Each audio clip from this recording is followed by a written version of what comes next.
Can I press got it? Yeah. Thank you. First question, please, Tom Deason. Hi, Marnus. How do you see this match sort of situation at the moment? And is victory still possible, or is it draw sort of what you guys have resigned and maybe playing for? Yeah, look, I think for us it's just about taking a day at a time. I think the only way you get yourself back into a game like this is by taking it day by day, over by over, and clawing your way back into the game, and seeing where you get to. You know, if we bat really well, you know, we can turn the game and potentially have something to bowl at later on day 5. But at the moment, it's just going to have to be a ball by ball process. Shahid, learned by how Pakistan's batsmen approach their knocks, obviously a couple of days after the field in these conditions. Look, I'm always learning. I think they, you know, they batted beautifully. Azhar and Imam Ul Haq both batted beautifully. They were patient. They didn't really give us anything. There's no real opportunities apart from that nick. You know, that we didn't. You know, that nick behind. But yeah, I mean, it's just patience, being disciplined in your game, and making sure you stay focused for a long period of time. Shahid Hashmi, please. Marnus, good evening. Hey. Can you hear me? Yeah, I can hear you. How would you describe the pitch and the hardship faced by the Australian bowlers? I didn't hear that last bit, but I heard the pitch. Yeah. The pitch and the hardship faced by the Australian bowlers. Yeah, I think, you know, obviously this is my sort of first tour in the subcontinent. Obviously played in the UAE prior to this against Pakistan. I think the wicket, you know, it's played like some of the subcontinent wickets that I've seen, you know, where it is flat, and as the game wears on, that there's a little bit more spin and the wicket potentially goes a bit lower, reverse swing comes into the game, and I think we saw those things happen. Obviously there wasn't much bounce, but I think, you know, that's sort of what we come to expect here. Now we'll have to just keep, you know, like I just said previously, just keep taking it ball by ball and over by over, and get ourselves back into this game with the bat. And yeah, our bowlers, I mean, did a tremendous job at, you know, keeping that scoring rate under 3 for pretty much the majority of the 2 days. I think they really held their lines and lengths. When we did get it reversing, we obviously got that wicket of Imam, and yeah, I thought we were terrific, and I thought Nathan Lyon did a beautiful job on a wicket that probably didn't give him too much on that day 1, day 2, but you know, hopefully at the back end of the game we can get him some spin. Mel Farrell, please. Thanks, Ryan. Hi, Marnus. Just wondering what you thought about that bit at the end of the day with the timing of that declaration and the light fading so fast. It seemed like Pakistan really kind of missed a trick there. Their plan was to have the likes of Shaheen bowling at you for half an hour or so. Did you think they made a mistake as well? Yeah, look, for us it seemed quite dark out there when we were batting, when we were fielding, sorry. But I mean, once again, they obviously thought that they'll be able to bowl pace in that light, and that's why they declared. So I can only understand from their viewpoint. And then obviously when they got out there, they found out that it was too dark to bowl pace, so they had the option of going spin or pulling stumps. And obviously as they did, they tried for one over, and they thought they'd wait and I assume just give Shaheen the new ball tomorrow. Lockie McCurdy, please. Hey Marnus, obviously a very tough day for Australian cricket after Shane's passing last night, and obviously for a lot of people really special to see an Aussie bowler and yourself bowling leg spin out there. I wonder if you could just quickly touch on his legacy to you and what your sort of memories of Shane are.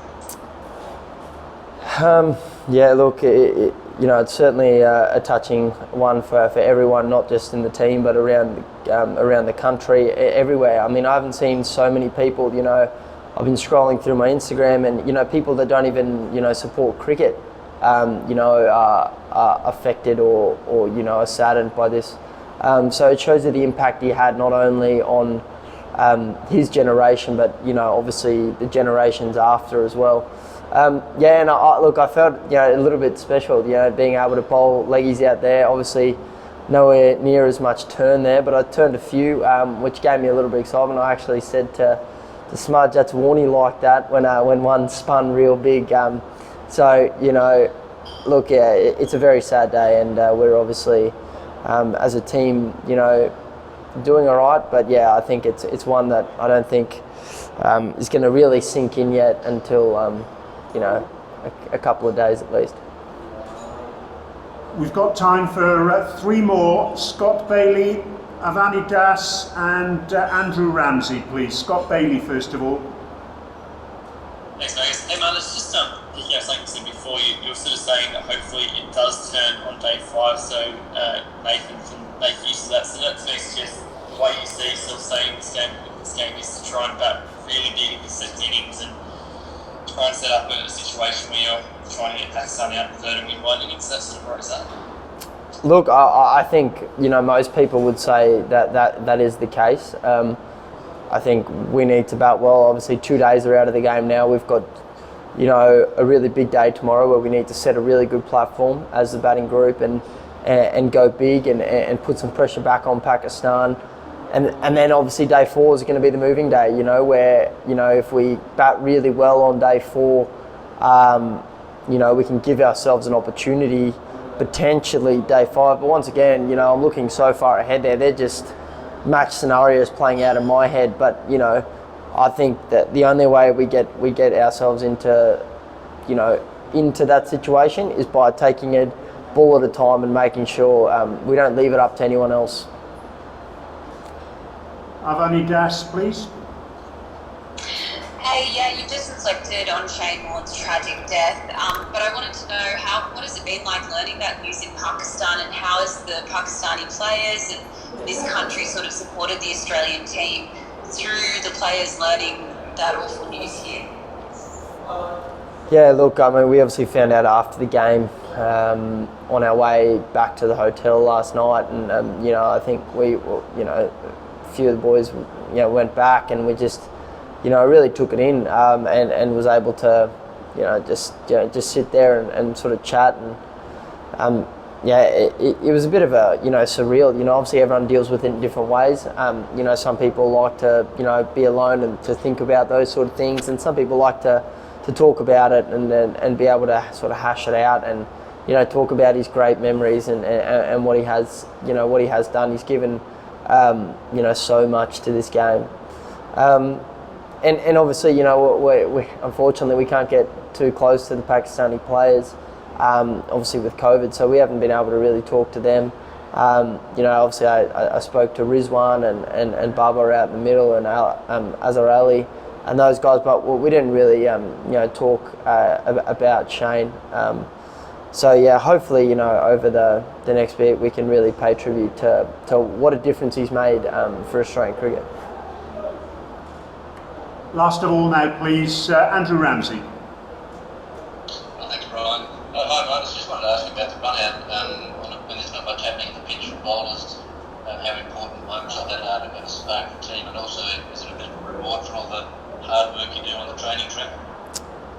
Yeah, look, it's definitely something that I've put a lot of effort in and a lot of work. I've really worked on trying to hit the stumps more often. I think in previous years when I was a bit younger, I was a bit erratic, and I would rush the opportunities that I had, and I would create opportunities, but I wouldn't be able to take them.